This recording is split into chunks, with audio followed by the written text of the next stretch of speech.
What's going on, everyone? So I want to highlight another chart from today. This chart is going to be Microsoft. As we know, the market did pull back pretty aggressively across the triple Qs, especially mega cap tech stocks.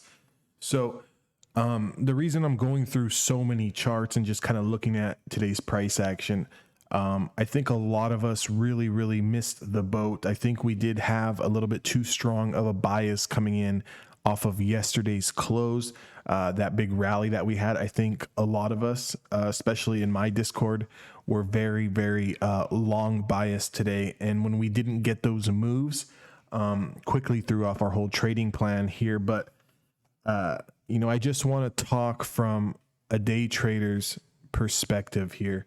If we completely take away the price action that happened yesterday and we kind of just look at what was in front of us, we really could have put on 3, 4, 5, 6 different trades on 6 different tickers, literally set them within the first 5-10 minutes of the market open, kind of walked away from the computer screens, came back at the day's closed, and closed for hundreds, if not thousands and thousands of dollars.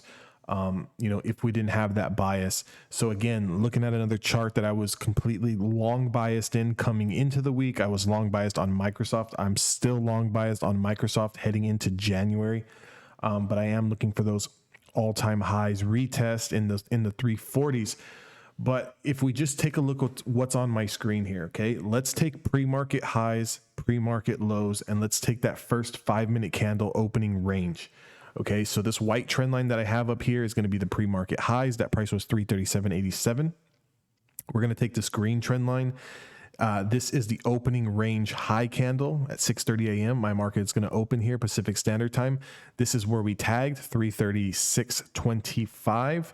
We're going to take pre-market lows at around $334.67, and we're going to take that opening range bottom here at around 333.61.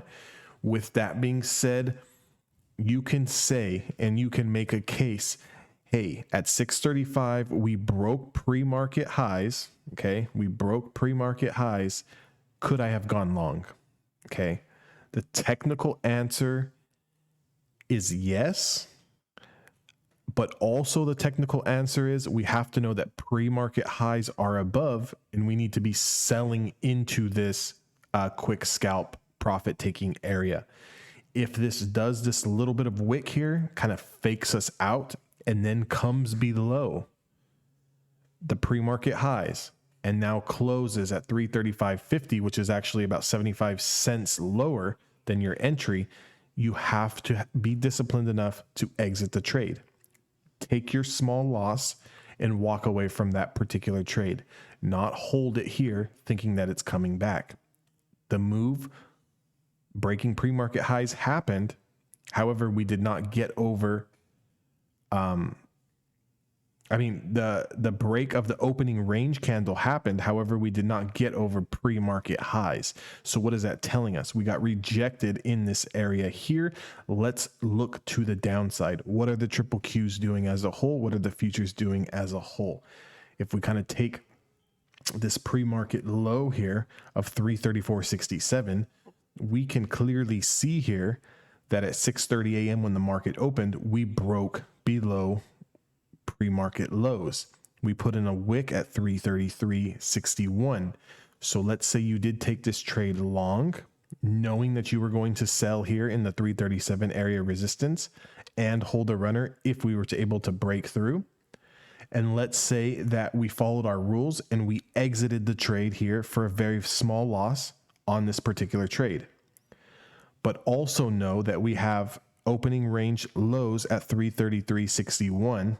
And if we get a confirmation, which we did, check mark at 6:50 a.m., so literally 20 minutes after the market opened, if we get this verification to the downside that we need to switch our bias from going long to now going short. And if we would have taken this short below 333.61, you can see here within a matter of 5, 10, 15 minutes, we actually put in a wick of $330.56. That is just about a 3-point move. So taking my rules and going at the money contracts or just one outside the money on my options contracts on the put side. This is about a 2.5 to 3 point in the money move. Now, if we continue to follow the rules, okay, and we continue to follow the strategy, are we trading below pre-market lows? Yes. Are we trading below opening range lows? Yes. Are we also trading below the 20 period moving average? Yes. So even though we're getting this choppiness up and down and up and down and up and down, this is just consolidation for another leg down. If we were to break out and close over the 20 period moving average and also start testing the opening range lows and closing over that, we would stop out. It would be yet again another fake out. Markets will do that. Not every trade is perfect. However, after we got this initial leg down, we did consolidate sideways for about 30, 45 minutes. And then right here at around 8 a.m. Pacific Standard Time, we got our second leg down. And our second leg down took us to $330.06.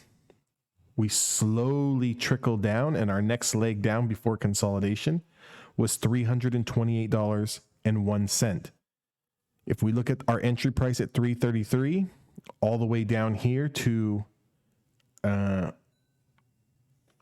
around what price did I say? Which leg am I on here? I think I'm on this leg, 327.96. Does that sound right? I'm completely confused. Anyways, we get the slow trickle down, we get the consolidation, we get the next leg. Oh, right here, 326.87, right around this range, or we're looking at 326.23, or we're looking at 325.87. Regardless if you take this leg or this leg or this leg down, 325.87 before we start to consolidate sideways and finally close above the 20 period moving average. So let's say, again, we switch our bias from long to short. We get a confirmation through 333.61. We're going to be taking it at this candle here at 650. And if we stay in this trade, as long as we are closing below the 20 period moving average until we do close above the 20 period moving average, that price is $327.01. Okay.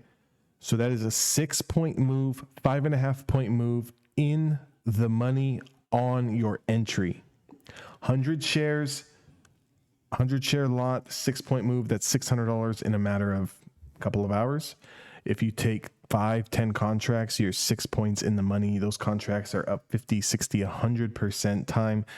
Just do the math. I mean, it depends on what strike. I can't really throw out how much you would have made on this particular trade, but just because, you might have gone a little bit out of the money. I would have gone maybe in the money. Maybe someone else went at the money. So it all just depends on the strike price that you picked.